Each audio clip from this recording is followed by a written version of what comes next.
భారత దాయాది పాక్కి cricket shock గట్టిగానే తగిలింది. తాజా దెబ్బతో పాక్ క్రికెట్ కథ కంచికేనా అనే డౌట్లు పెరుగుతున్నాయి. స్వయంగా పాకిస్తాన్ మాజీ క్రికెటర్లే ఇక పాక్ పని అయిపోయిందంటూ ఘాటైన కామెంట్లు చేస్తున్నారు. ఒకనాటి పాక్ స్టార్ ప్లేయర్లు వసీం అక్రమ్, షోయబ్ అఖ్తర్, అహ్మద్ షెహజాదులు తిట్టిన తిట్టకుండా తిడుతున్నారు. ఒక్కసారి 2 సార్లంటే ఓకే గాని వరుసగా ఓడిపోవడంపై నిప్పులు చెరుగుతున్నారు.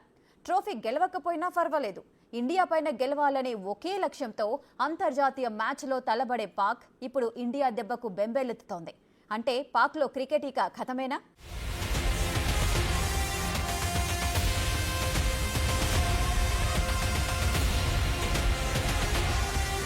క్రికెట్ ప్రపంచంలో ఇండియా పాకిస్తాన్ మ్యాచ్ కున్న క్రేజ్ ఇంకా దేనికుండదు. ఈ 2 దేశాల అభిమానులే కాదు, ప్రపంచవ్యాప్తంగా ఉన్న క్రికెట్ అభిమానులు ఇండియా పాక్ మధ్య మ్యాచ్ కోసం ఎదురు చూస్తుంటారంటే నమ్మాల్సిందే. ఎందుకంటే ఈ దాయాది దేశాల మధ్య పోరు ఆద్యాంతం అంత రసవత్తరంగా సాగుతుంది.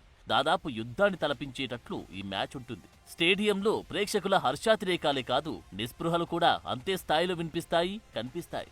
2 జట్ల మధ్య జరిగే మ్యాచ్తో మైదానంలో ఎంత వేడి పుడుతుందో ఇరు దేశాల అభిమానుల మధ్య కూడా అంతే స్థాయిలో మంటలు మండిపోతుంటాయి. అలాంటి వాతావరణంలో తాజాగా అత్యంత ప్రతిష్టాత్మకంగా మ్యాచ్ ఫిబ్రవరి 23న దుబాయ్ వేదికగా జరిగింది. ఇప్పటికీ ఈ మ్యాచ్ ఫలితం అందరికీ తెలుసు కూడా.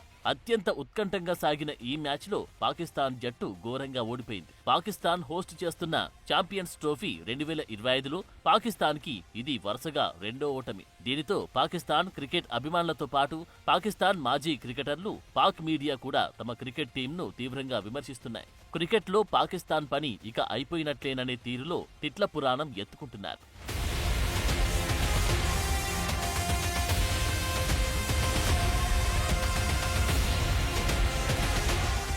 పాకిస్తాన్ న్యూజిలాండ్ మధ్య మ్యాచ్తో ఛాంపియన్స్ ట్రోఫీ 2025 ప్రారంభమైంది. ఈ మ్యాచ్ కరాచీ నేషనల్ స్టేడియంలో జరిగింది.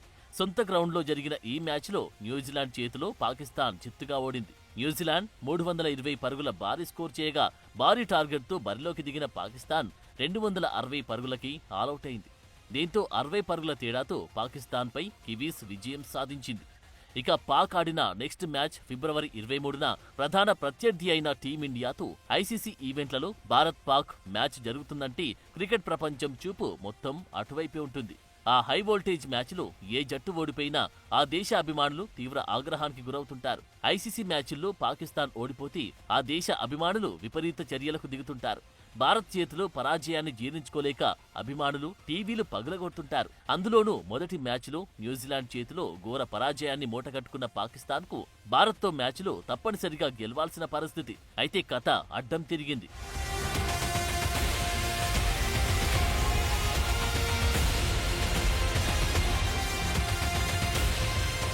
ఛాంపియన్స్ ట్రోఫీలో భాగంగా భారత్తో జరుగుతున్న మ్యాచ్లో పాకిస్తాన్ జట్టు మోస్తరు స్కోర్ చేసింది. ఈ మ్యాచ్లో టాస్ గెలిచి తొలుత బ్యాటింగ్ ఎంచుకున్న పాకిస్తాన్ 49.4 ఓవర్లలో 241 పరుగులకు ఆలౌట్ అయింది. ఓపెనర్లు అవుట్ అయ్యాక క్రీజులోకి వచ్చిన కెప్టెన్ మహమ్మద్ రిజ్వాన్, సౌద్ షకిల్తో కలిపి వికెట్ల పతనాన్ని అడ్డుకునే ప్రయత్నం చేశారు. అయితే ఈ జోడీ ఆశించినంత వేగంగా పరుగులు చేయలేకపోయింది. దీంతో స్కోర్ బోర్డు నిదానంగా కదిలింది. అందరు ప్లేయర్లు పోరాడలేక ఫటాఫటా రాలిపోయారు. 2 బంతులు మిగిలి ఉండగానే పాకిస్తాన్ ఆలౌట్ అయింది. ఇక భారత్ బ్యాటింగ్ కి దిగిన తర్వాత పూర్తి ఆధిపత్యాన్ని చూపించింది. కింగ్ కోహ్లీ సెంచరీతో మెరిపించగా 6 వికెట్ల తేడాతో భారత్ గెలుపు గుర్రమెక్కింది. ఇక ఈ మ్యాచ్ నేపథ్యంలో పాకిస్తాన్ కెప్టెన్ కు సంబంధించిన ఓ వీడియో సోషల్ మీడియాలో వైరల్ అవుతోంది. ఇందులో రిజ్వాన్ మ్యాచ్ సమయంలో తస్బీహ్ ప్రార్థనా పూసలు పట్టుకొని అదృష్టం మారాలని ప్రార్థిస్తూ కనిపించాడు. అయినప్పటికీ పాక్ ఓటమి పాలైంది.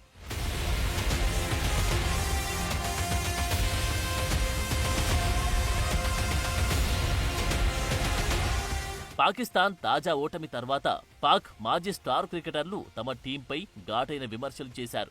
ఆధునిక క్రికెట్ జట్లు 6 బౌలర్లపై ఆధారపడుతుంటే 5 బౌలర్లను మాత్రమే ఎంపిక చేసినందుకు పాకిస్తాన్ క్రికెట్ యాజమాన్యాన్ని పాక్ మాజీ పేస్ బౌలర్ షోయబ్ అఖ్తర్ తీవ్రంగా విమర్శించారు. 2 ఆల్రౌండర్లతో వెళ్లడం ఏంటంటూ మండిపడ్డారు. ఇది మెదడు లేని, తెలివిలేని మేనేజ్మెంట్ అంటూ నిప్పులు చెరిగారు. నిజంగా నిరాశ చెందామని, సరైన నాయకత్వం, దిశానిర్దేశం లేకపోవడం వల్ల జట్టు ఇబ్బందులకు కారణమని ఆరోపించారు. ఇక్కడ ప్లేయర్లను నిందించలేమని, ఆటగాళ్లు జట్టు మేనేజ్మెంట్ మాదిరిగానే ఉందని విమర్శించారు. వీళ్లకు ఏం చేయాలో తెలియదని, రోహిత్ శర్మ, విరాట్ కోహ్లీ, శుభమాన్ గిల్కు ఉన్న నైపుణ్యాలు వీరికి లేవని అన్నారు.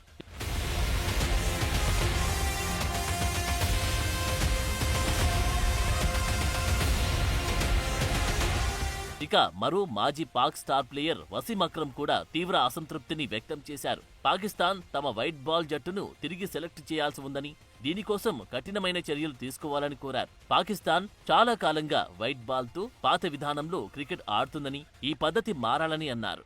భయం లేని క్రికెటర్లను, యువరక్తాన్ని జట్టులోకి తీసుకోవాల్సి ఉందని అన్నారు.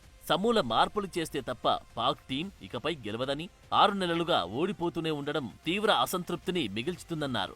ఇక గతం గతహా అని వదిలేస్తే రాబోయే ప్రపంచ T20 2026 కోసం కొత్త జట్టును ఫామ్ చేయాలని కోరారు. Pakistan cricket board chief Mohsin నఖ్వీకి ముందుగానే హెచ్చరించినా ఫలితం లేదన్నారు. టీం బలహీనతలను పరిష్కరించడంలో ఆయన విఫలమయ్యారన్నారు. టీం ఎంపిక ప్రక్రియను అక్రమ్ ఘాటుగా విమర్శించారు. ఇది ఇలాగే కొనసాగితే పాకిస్తాన్ టీంకి ఓడిపోవడం అలవాటుగా మారుతున్నట్టు పరోక్ష కామెంట్లు చేశారు.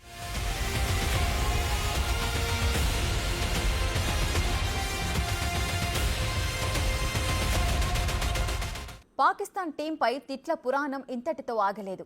భారత్ చేతిలో మరో చారిత్రక ఓటమి చవిచూసిన తర్వాత ఇక పాకిస్తాన్ క్రికెట్ ఖతమైనట్లేననే తీవ్రమైన వ్యాఖ్యలు చేశారు కొందరు మాజీలు. ఇక పాక్ ప్రధాని కూడా ట్రోఫీ అవసరం లేదు, భారత్పై గెలవండి చాలు అన్నారట. అంత ప్రోత్సాహం వచ్చిన తర్వాత కూడా పాక్ టీం నిద్రలేవలేదు. పేలవమైన గేమ్తో మా ఫేట్ ఇంతే అన్నట్లు తయారైంది.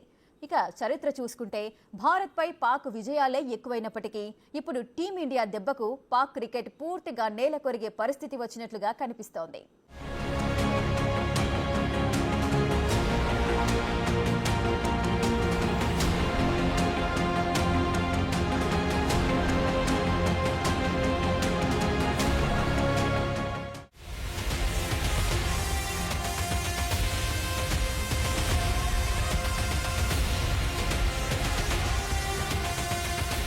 పాకిస్తాన్ చిరకాల ప్రత్యర్థి భారత్తో మాత్రమే కాదు, దీనికి ముందు న్యూజిలాండ్లపై ఓడిపోవడం కూడా పాక్ అభిమానుల కోపాన్ని మరింత పెంచిందని చెప్పాలి. పాకిస్తాన్ మాజీ క్రికెటర్లు, నిపుణుల విమర్శలు కూడా అందుకే వచ్చాయి. షోయబ్ అఖ్తర్, వసీం అక్రమ్ వ్యాఖ్యలకు మించి పాకిస్తాన్ మాజీ కెప్టెన్ షాహిద్ అఫ్రీది చేసిన కామెంట్లు మరింత హాట్ గా కనిపించాయి. ఇది జరుగుతుందని నాకు ముందే తెలుసన్న అఫ్రీది 1980-90ల్లో ఉన్న మనస్తత్వంతోనే 2025లో కూడా క్రికెట్ ఆడితే అలాగే ఉంటుందని ఎద్దేవా చేశారు. ఇక 2017 తర్వాత ఏ ఐసీసీ ఈవెంట్లు వచ్చినా పాకిస్తాన్కు ఏం చేయలేకపోయిందని, స్వదేశంలో కూడా ఏ జట్టు ఆడాలో సరైన నిర్ణయాలు లేవని, బౌలింగ్ దూకుడుగా ఆడడం పాకిస్తాన్ మర్చిపోయిందన్నారు. ఇది ఇలాగే కొనసాగితే ఖచ్చితంగా పాకిస్తాన్ క్రికెట్ ఆట నుండి నిష్క్రమించాల్సి ఉంటుందన్నారు.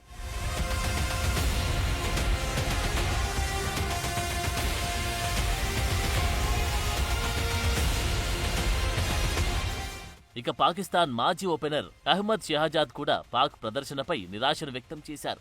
ఎంపిక ప్రక్రియ దారుణంగా ఉందని, వ్యవస్థలో పక్షపాతముందని ఆరోపించారు.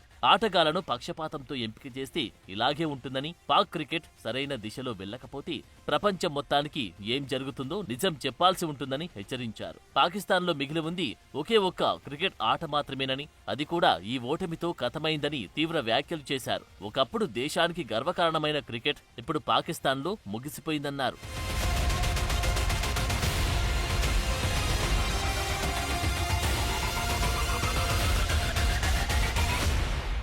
నిజానికి పాకిస్తాన్ క్రికెట్ జట్టు గత 2 ఏళ్లుగా గడ్డు పరిస్థితిని ఎదుర్కొంటోంది. T20 వరల్డ్ కప్ 2022లో రన్నరప్ గా నిలిచిన తర్వాత పాక్ జట్టు చెప్పుకోదగ్గ ప్రదర్శన చేయలేకపోయింది. గతేడాది జరిగిన ఆసియా కప్, వన్డే ప్రపంచ కప్ లో కూడా బొక్కబోర్ల పడింది. లీగ్ స్టేజ్ లోనే ఇంటి ముఖం పట్టింది. ఈ పరిణామాల తర్వాత Pak cricket team coaching staff లో మార్పులు చేశారు. Pak white ball head coach గా దక్షిణాఫ్రికా మాజా క్రికెటర్ గ్యారీ క్రిస్టేన్ ను, రెడ్ బాల్ కోచ్ గా ఆసీస్ నుండి గిల్లెస్పీని తీసుకొచ్చారు. అయితే కోచ్లు మారినా పాక్ టీం పరిస్థితి మాత్రం మారలేదు. T20 2024 వరల్డ్ కప్ లో గ్రూప్ స్టేజ్ లోనే వెనుతిరిగింది. ఇప్పుడు ఛాంపియన్స్ ట్రోఫీ 2025ను తమ దేశమే నిర్వహిస్తున్నప్పటికీ ఓటమి మాత్రం పాక్ ని విడిచిపోవట్లేదు. సొంత గడ్డపైన న్యూజిలాండ్ తో, బాగా అలవాటైన దుబాయ్ గడ్డపైన చిరకాల ప్రత్యర్థి భారత్ తో ఓటమి తర్వాత పాకిస్తాన్ జట్టును ఇక ఎవరూ బాగుపరచలేరు అన్న కామెంట్లు వినిపిస్తున్నాయి.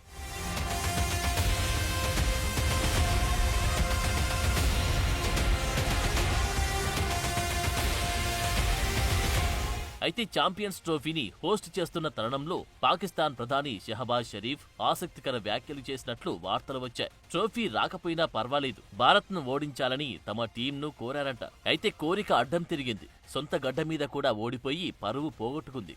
నిజానికి గత గణాంకాలను పరిశీలిస్తే భారత్ పాకిస్తాన్ జట్ల మధ్య ఇప్పటి వరకు 136 వన్డే మ్యాచ్లు జరగ్గా భారత్ 58 మ్యాచ్ల్లోనే విజయం సాధించగా పాకిస్తాన్ 74 మ్యాచ్ల్లో గెలిచింది. అంటే భారత్ కంటే పాక్ గెలుపులే ఇక్కడ అధికం. టెస్టు మ్యాచ్లలో కూడా అంతే. ఇప్పటి వరకు 59 టెస్టులాడితే భారత్ 9 ట్రోఫీలు, పాకిస్తాన్ కు 12 ట్రోఫీలు వచ్చాయి. అయితే టీ20లో మాత్రమే భారత్ పాకిస్తాన్ కంటే ముందుంది. 13 మ్యాచుల్లో 9 భారత్ గెలవగా 3 మాత్రమే పాక్ గెలిచింది. ఇక 2013లో భారత్ ఛాంపియన్స్ ట్రోఫీ విజేతగా నిలవగా 2017లో పాకిస్తాన్ విజేతగా నిలిచింది. ఎలా చూసుకున్నా పాక్ టీం గెలుపుల్లో అధికంగా ఉంది. అయితే ఇప్పుడు ఆ పరిస్థితి పూర్తిగా మారినట్లు పాక్ మాజీ క్రికెటర్ల మాటలు చూస్తే అర్థమవుతుంది. ఇది పాక్ క్రికెట్ కు అవసాన దశ అని అనిపిస్తోంది.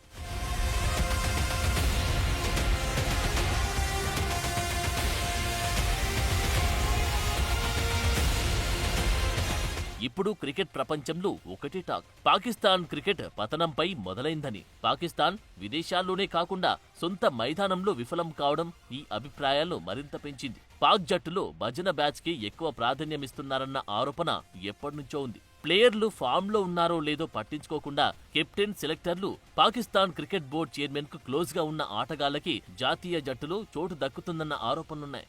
దేశవాళీ క్రికెట్లో అద్భుతంగా రాణిస్తున్న చాలా మంది ఆటగాళ్లకు టీంలో అవకాశం లభించట్లేదనే విమర్శ ఉంది. ఈ పరిస్థితి పోవాలని మాజీ ఆటగాళ్లు, కోచ్లు ఎవరు చెప్పినా పాక్ బోర్డు అసలు పట్టించుకోదట. ఒకప్పుడు ఇండియాతో మ్యాచ్ అంటే డి అనేలా ఆడేవారు. ఇప్పుడు ఆ పరిస్థితి ఏమాత్రం లేదు. అంతెందుకు కొత్తగా క్రికెట్ ఆడే జట్లు కూడా పాక్ ను ఓడించేస్తున్నాయి. టీ20 వరల్డ్ కప్ లో అమెరికా మీద పాక్ జట్టు ఓడిపోయిన తర్వాత పాక్ పని అయిపోయినట్లేనని అంతా అనుకున్నారు. ఏది ఏమైనా కర్ణుడి చావుకి 1,00,000 కారణాలన్నట్లు పాకిస్తాన్ క్రికెట్ ఖతం అవ్వడానికి కూడా అంతకు మించిన రీజన్స్ ఉన్నాయన్నది ఇవాల్టి పరిస్థితి. మరి టీమిండియా ఆటను మరింత ఆసక్తిగా మార్చే పాక్ టీం లేకపోతే ఆటలో పస పోతుందేమో.